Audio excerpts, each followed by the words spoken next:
Well, for the years I've been on council, we've talked about it. The first item that came up when I ran in 2005 was Howard Street. And we're still struggling with that, although I think we're making some really good progress with the School of Governments from Chapel Hill that have helped us to begin focusing on what it is we can do with that area. We've had some public hearings this past week. We've had some team from Chapel Hill here several times, and they're going to return a number of times over the next 2 years to provide information for us and to help us understand what would go best in that area. And so I think there may actually be some movement towards renovating that street, turning it into something that we'll be very proud of. Mr. Virgil. Thank you. Well, the Howard Street project would have been done about 10 years ago. About half the property owners on Howard Street have not refused to cooperate with the town. And they were the primary or initial beneficiaries of the project, but many of them had lawyers and they wanted things. They didn't want to just give the town utility easements and little slivers of land to make the project work. They wanted money instead. And that killed the project for that time. The town has looked at it several times. I mean, I think at least 4 times. There have been 4 designs. The designs are always good. The cost is high. You know, we hadn't necessarily, if we hadn't spent $42 million on a water intake that some of us think we don't need, or at least not yet, we could have done Howard Street. We could have bought Howard's Knob. We could have done several things. And so it's a matter of priorities. I'm certainly in favor of it, but we have to have the cooperation of the people that actually own the property on Howard Street, and for them to see it as having value in itself, not just an opportunity to leverage concessions from the town. Ms. Ulmer. I don't know this issue, but I do know it needs to be renovated. Representative Down, comments.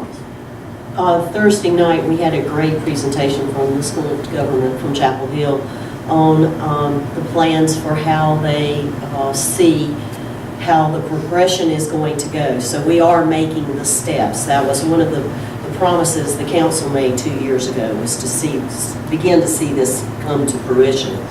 I do know, I did not participate Friday in the meetings with the DBDA, but I do know that they had great roundtable discussions about what they see and what they want to see down there. And I think we're making progress now. Now, we're just going to keep that momentum. We got to keep that momentum going.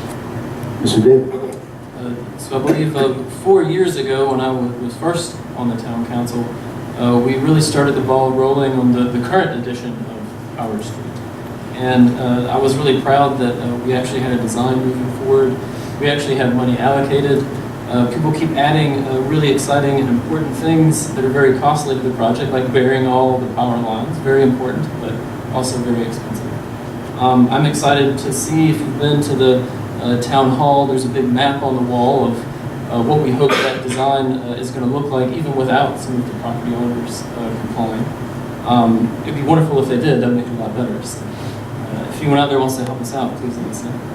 I'm not sure, I'll have to ask the attorney about if we can use water funds for buying Howard Street or buying Howard's Knob, but I'm really glad that this one project is finally moving forward and that we are finally making some progress. Now, no one's going to be happy until we see shovels in the ground, but we're getting closer and closer, and I'm proud to be a part of that 4 years ago and part of that today.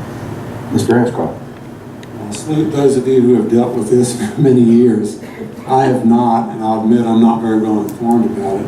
When I've read about it and heard about it, I keep coming back to the question, what's the vision here? What do we want out of this? And I've never been able to satisfactorily answer that from what I've read in the newspaper and tried to read off of council agendas.